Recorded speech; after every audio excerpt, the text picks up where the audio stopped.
Il est mort en 1670 à Naarden, à côté d'Amsterdam.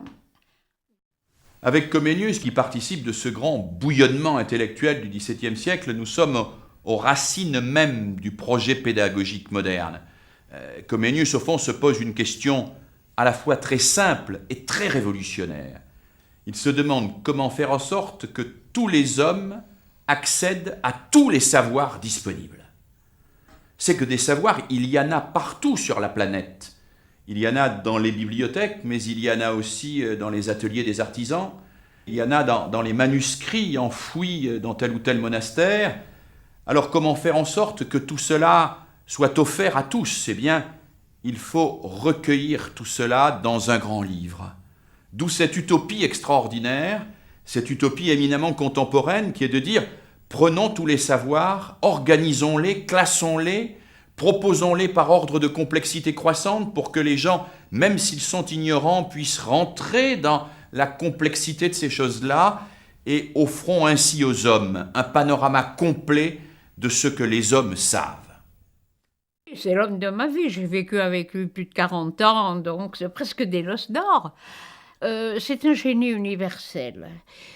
Il a écrit, j'ai relevé 586 titres d'ouvrages. Il s'est intéressé à la pédagogie parce qu'il s'est intéressé à l'homme. Et il a donné une philosophie de l'homme, faisant de l'homme comme une créature de Dieu, bien entendu, ce qui peut masquer un aspect de sa pédagogie et le rendre uniquement théologique, alors qu'en réalité, la pratique de sa pédagogie et les revendications qu'il pose sont des revendications laïques, puisqu'il demande un enseignement gratuit, laïque, et obligatoire, s'adressant à tous les enfants du monde.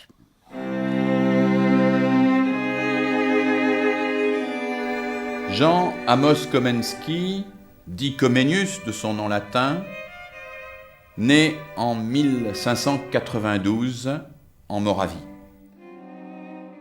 C'est un pasteur protestant, recteur des écoles latines des communautés des frères moraves. Dans les pays tchèques, à l'époque, c'est la guerre civile. Il est banni en 1621 après l'insurrection des États de Bohême. En 1627, il quitte son dernier refuge clandestin et émigre avec l'ensemble des Tchèques réformés. Jusqu'en 1656, il mène une existence de traqué par la guerre, traqué par la haine politique et religieuse. Et pourtant, il travaille. Il a vécu 78 années à une époque où on vivait au maximum, en moyenne, jusqu'à 28-30 ans. Autrement dit, le temps passé à ses études lui a permis d'être un homme actif en pédagogie pendant une durée très longue et il a travaillé jusqu'à sa fin.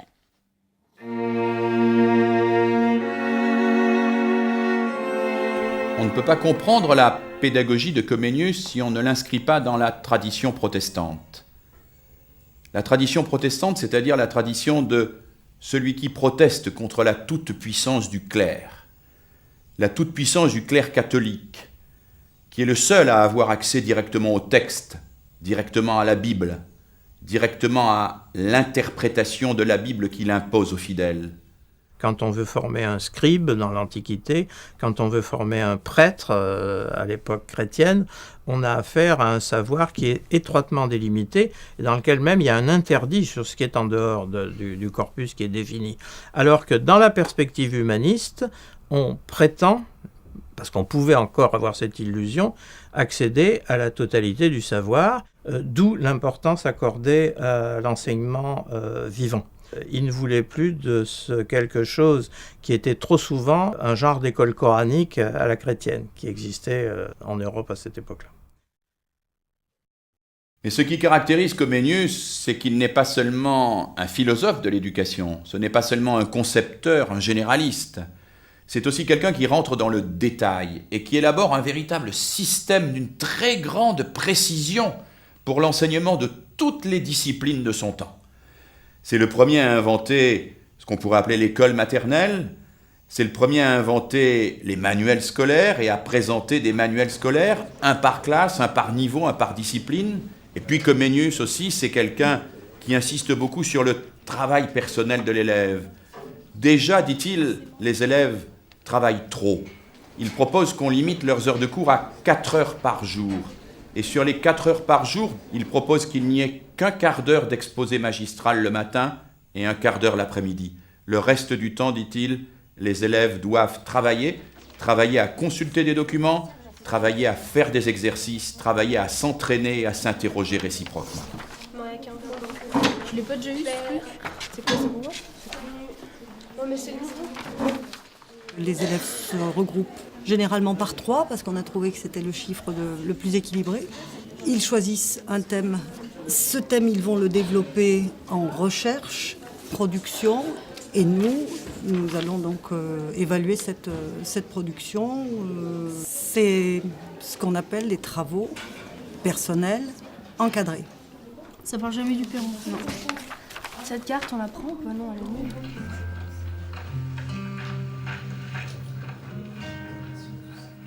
La qualité du réseau routier profitait également à l'armée. Quand des troubles éclataient. Pour les élèves, principalement, ce qui change par rapport à un exposé, on va dire classique, c'est effectivement ce fait de répondre à une problématique qui va les inciter à aller rencontrer d'autres personnes, entre guillemets, que des ouvrages, et à faire eux-mêmes les démarches pour trouver leurs documents, rencontrer des gens, aller voir des musées ou aller voir des offices de tourisme, par exemple. Je se trouve confronté à une démarche nouvelle qui est d'aller vraiment chercher l'information à la source et essayer d'un petit peu d'analyser cette source d'information. Ils sont habitués à ce qu'on leur apporte le savoir, et là c'est vraiment eux qui vont le chercher en fonction de ce qu'ils estiment avoir besoin. Effectivement, on rentre dans une autre dimension de recherche, une envie de recherche. Pour nous documentalistes et pour le CDI, c'est un plus. Enfin, moi je l'ai perçu comme ça, parce que c'est vrai que pendant longtemps les documentalistes se sont plaints d'avoir des CDI qui servaient d'études surveillées. Aujourd'hui, donc avec les TPE et avec le CJS, qui est l'éducation civique, juridique et sociale, le CDI devient vraiment l'outil pour lequel il a été créé, quoi, un outil pédagogique. Puisqu'il est l'auteur de dizaines et de dizaines de manuels scolaires, Comenius a confiance dans la capacité des outils à instruire, à éduquer les hommes. C'est la raison pour laquelle, et de manière un peu provocatrice, il explique qu'un maître peut finalement suffire pour 200 ou 300 élèves et qu'il vaut mieux un bon maître avec 200 ou 300 élèves et de bons outils, de bons documents, plutôt que 10 ou 20 maîtres qui enseignent à des petits groupes d'élèves de manière médiocre. L'élève avec l'ordinateur a un rapport un peu particulier qui lui permet de lui dire à l'ordinateur « je ne comprends pas, je vais refaire l'exercice, je vais lire mon cours » sans que le professeur ait cet œil critique sur moi. Et en classe, on ne peut pas faire ça, c'est pas possible. C'est essentiel, mais c'est pas possible.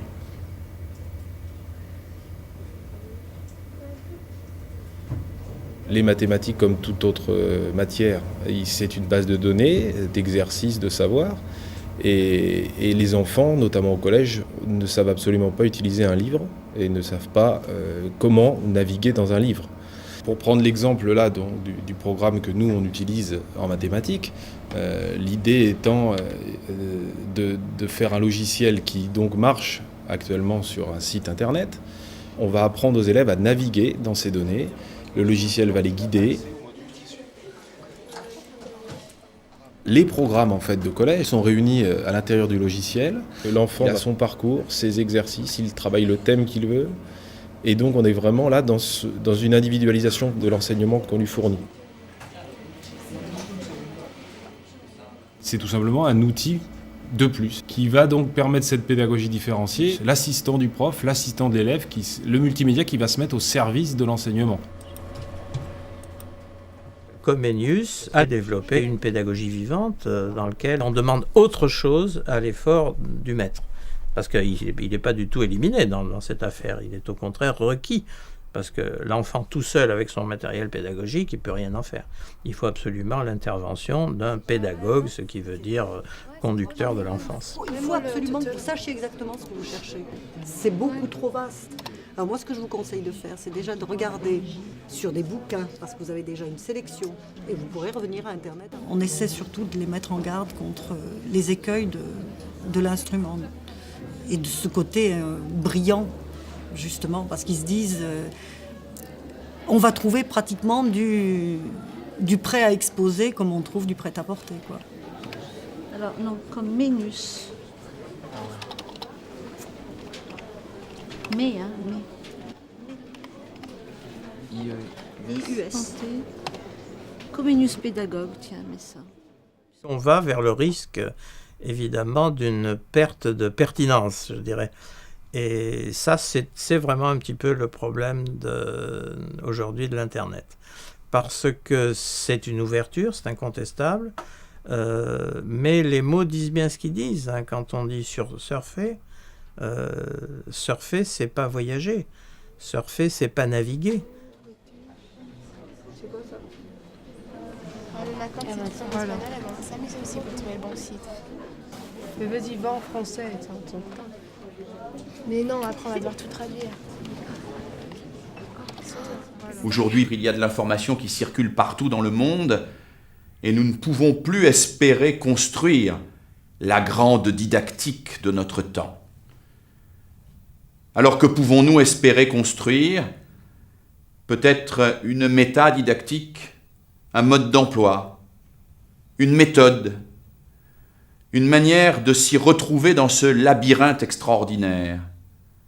Peut-être pouvons-nous former des maîtres qui ne soient plus des clercs, qui soient de vrais bibliothécaires, capables de nous faire accéder aux bons textes, de nous les faire confronter avec d'autres pour construire progressivement notre vérité.